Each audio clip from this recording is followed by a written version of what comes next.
dahil nga busy ako nung mga nakaraang araw. Sana all. Ngayon lang ako magpapasalamat sa mga tao na to. Pero bago yon, eto muna.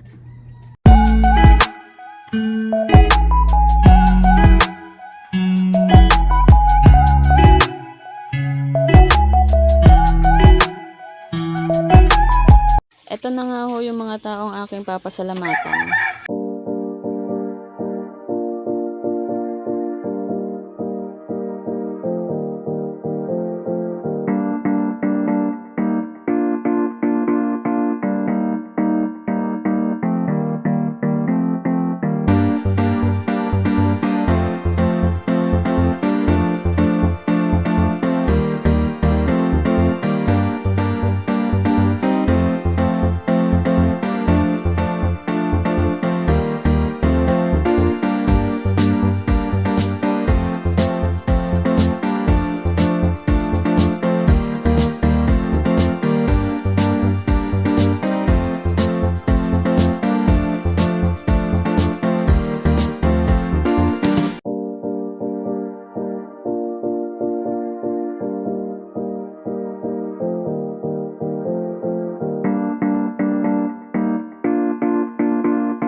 Ito pong mga to ay galing sa aking mga pamangkin. Thank you, na-appreciate ko.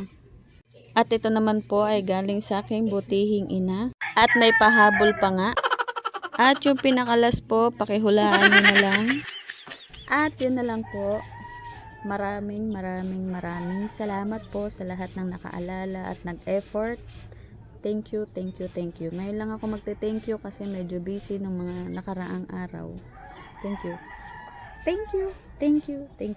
Bye!